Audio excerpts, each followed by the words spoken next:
따뜻한 냉정, 마음 바라보기.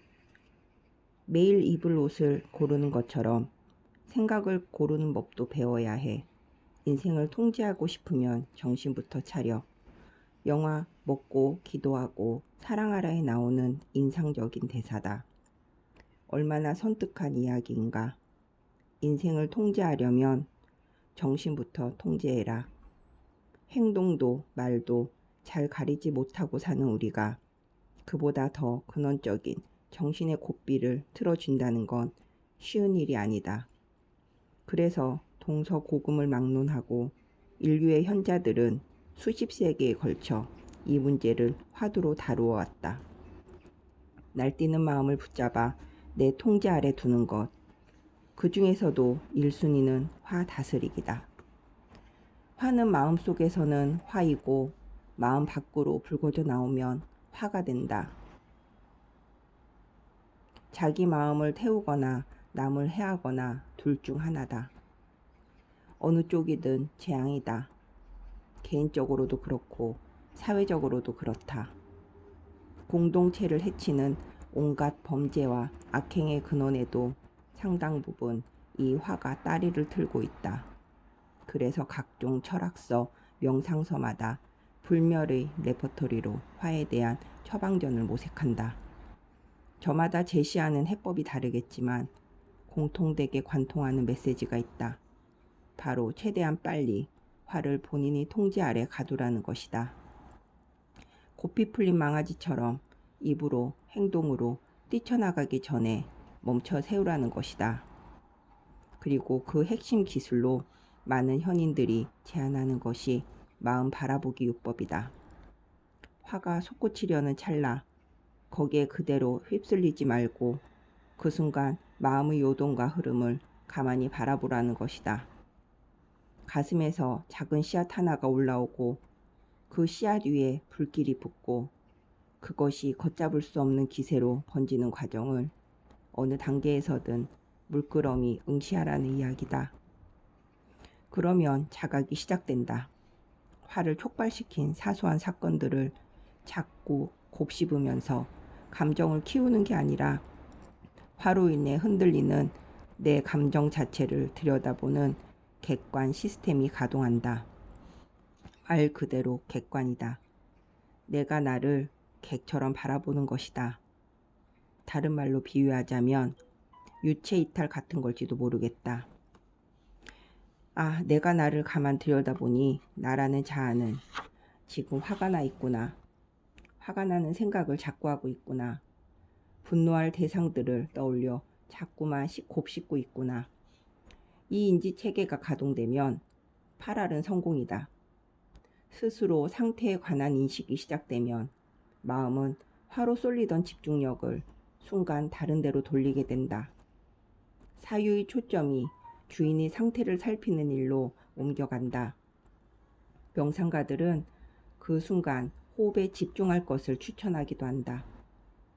집중할 대상이 무엇이든 마음의 초점을 화가 아닌 다른 무언가로 잡아 끄는 게 핵심이다. 그 단계까지만 가도 일단 망아지처럼 날뛰던 화가 멈칫거린다. 거기에 끌려가려던 마음이 고삐를 단단히 틀어지고 중심을 잡기 때문이다. 이것은 내 주장이 아니고 거의 모든 마음 공부 선생님들의 일관된 가르침이다. 허무맹랑하거나 거창한 설법 같은 게 아니고 종교나 사상과도 무관하다. 그저 인지하고 바라보는 것, 그거면 된다. 어떤 것이든 부정적인 감정이 솟구치려 할 때 마음의 격한 흔들림을 깨닫고 그 즉시 생각의 초점을 전환하면 된다. 부정적 감정의 유발인자들, 사람이든 사건이든 으로부터 초점을 즉각 거두고 거기 휩쓸리려 했던 내 심리 상태로 초점을 옮긴다. 어른아이처럼 보채는 마음을 관찰하는 대로 돌리라는 것이다. 그 관찰만으로 상당한, 아니 엄청난 진정 효과가 발생한다. 바꿔 말하면 그렇게 하지 않을 경우 화를 진정시키지 못해 결국 통제 불능 상태로 치달을 수 있다는 이야기다. 통제에서 벗어난 화는 끝내 행동으로 표출되기도 한다. 그것이 곧 사고를 치는 일이다. 나는 어린 시절 무척 다혈질이었다. 화를 잘 참지 못했다. 친구들과 다툼이 잦았고 인간관계에서 손해도 많이 봐야 했다. 남에게도 무수히 상처를 주었다. 그래서 대학생이 되고 난 후 여러 가지 방법을 모색해봤다. 참선도 해보고 명상도 해보고 호흡법도 배워보고 할 수 있는 거의 모든 방법을 시도해보았다. 종교는 딱히 갖지 않았다. 특정 종교와 무관한 방법들 위주로 접근했다. 그런데 이런저런 공부를 종합해보니 결론은 하나였다. 다 다른 이야기를 하고 있는 것 같았지만 결국은 같은 이야기였다. 바로 마음 바라보기, 그 단순한 게 해법이었다. 하면 할수록 마음을 관찰하고 화를 멈춰 세우는 연습은 성공률이 높아졌다. 물론 지금이라고 화를 완벽하게 통제하는 것도 아니고 성격의 뿌리가 어디 가는 것도 아니겠지만 그 방법이라도 몰랐다면 내 사회생활이 훨씬 곤란해졌을 것이다. 사실 열의 서너 건만 다스려도 성공이다. 열의 한 건을 못 다스리는 바람에 인생 정체가 망가지는 사례를 얼마든지 볼 수 있다. 그래서 마음 바라보기는 필수적으로 익혀야 하는 호심술이다. 호신술만 중요한 게 아니라 호심술도 중요하다. 이 단순한 기술은 비단 화뿐만 아니라 모든 종류의 부정적 감정에 대입 가능하다. 시기, 질투, 후회, 불안, 슬픔, 좌절. 그 모든 것들을 마치 제3자가 된 것처럼 바라보는 것이 핵심이다.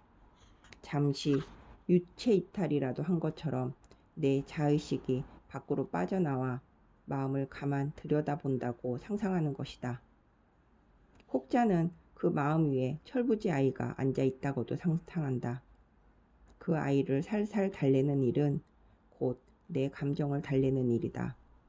그러다 보면 놀랍게도 차분함이 뒤따른다.